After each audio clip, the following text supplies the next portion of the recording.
Good afternoon, I'm Sean Yao and this is One News Now. A magnitude 6 earthquake struck Masbate earlier today. PHIVOLCS reported that the tremor occurred at 2:10 in the morning and was tectonic in origin with a depth of 10 kilometers. Provincial Disaster Risk Reduction and Management Head Dr. Adonis Dilao told Radio 5 that power in the whole province of Masbate was interrupted shortly after the earthquake. He also said that their damage assessment is still ongoing. Mga minor cracks lang. Pero pinalabas namin lahat kasi medyo malakas yung pagyanig kanina ng alas 2. At ang provincial government nag-provide po ng tent para temporary shelters ng mga pasyente. Malakas po talaga.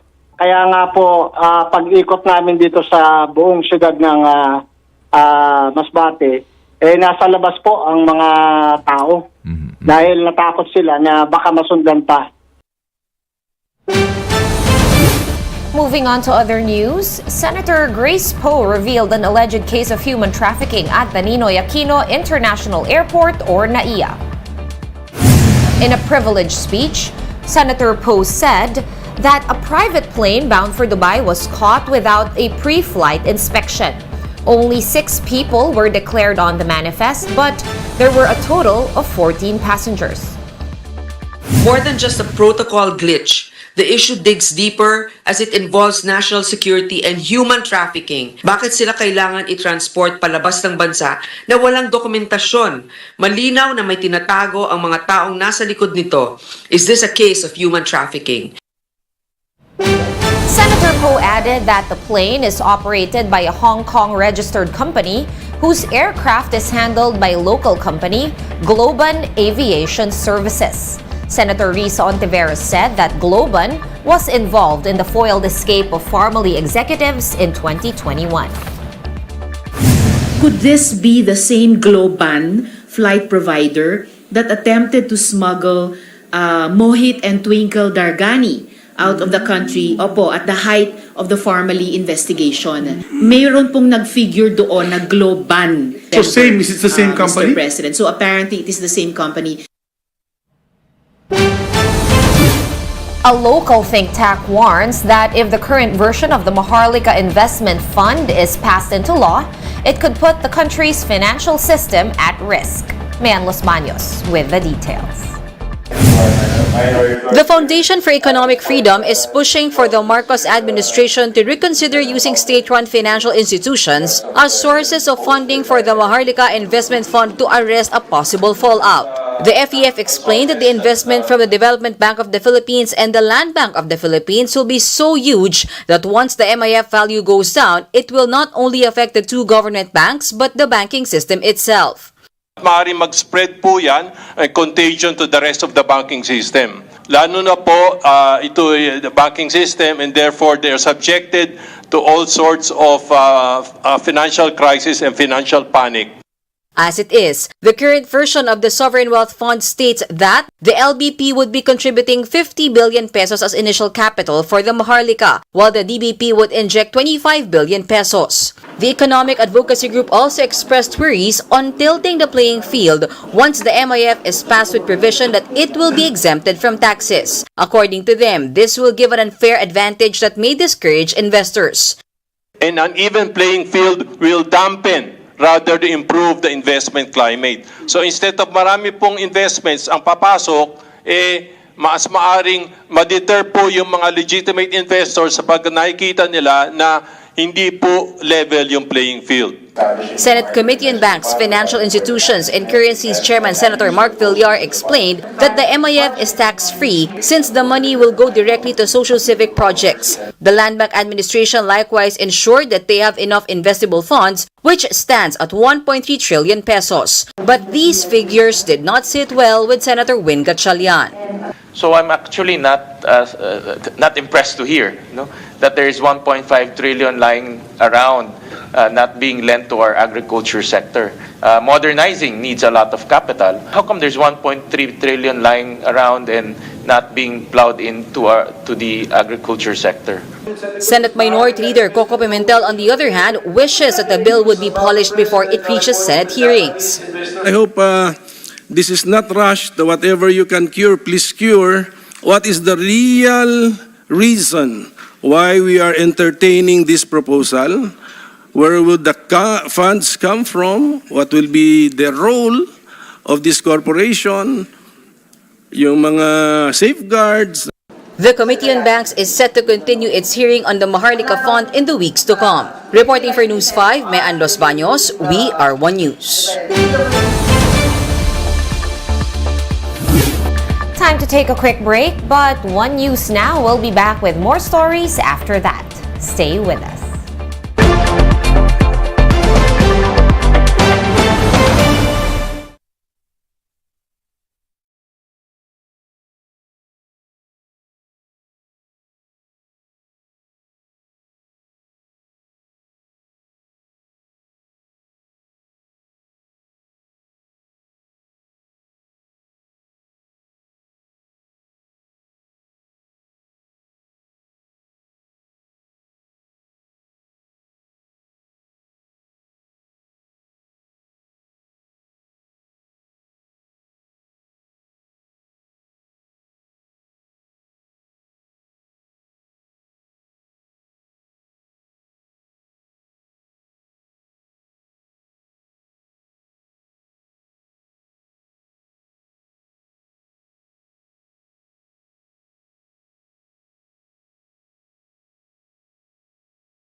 You're still watching One News Now. I'm Sean Yao. China has categorically denied pointing a military-grade laser at a Filipino ship's crew members off the Ayungin Shoal. Beijing's foreign ministry spokesperson Wang Wenbin said that China did not direct lasers at a Philippine Coast Guard vessel on February 6, and that the lights were only used for navigation safety. Wang reiterated that China has sovereignty over what they call Azrun Ai Reef. Prior to this statement, China has downplayed yet again the 2016 Hague ruling on the South China Sea, calling it illegal, null, and void. The foreign ministry spokesperson added that Manila's arbitration case is, quote, pure political drama orchestrated by the United States of America. Meantime, retired Justice Antonio Carpio does not see anything wrong with President Bongbong Marcos summoning a representative of China. Marcos Jr. had earlier summoned Chinese ambassador to the Philippines, Huang Xilian, to Malacanang over the laser-pointing incident in the disputed waters. The Chinese envoy said that the meeting focused on strengthening communications and managing maritime differences between the two nations. Carpio said that Marcos's action was understandable. Normally, the foreign secretary will summon the ambassador, but if it is a grave matter, it can be the president himself, the chief of state, that will summon. And I think that was the correct thing to do, because this is a grave matter. The use of a weapon against our Coast Guard vessel is a serious matter.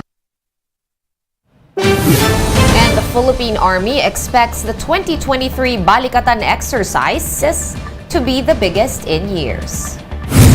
Army Chief Romeo Browner Jr. said that the military drills will not only involve war-fighting activities, but will also focus on humanitarian and disaster response. Last year, 8,900 military troops from the United States and the Philippines joined the war games. The number of personnel participating in the Balikatan exercises this April is still being finalized. All of these exercises that we are doing are in response to all types of threats that we may be facing in the future, both man-made and natural.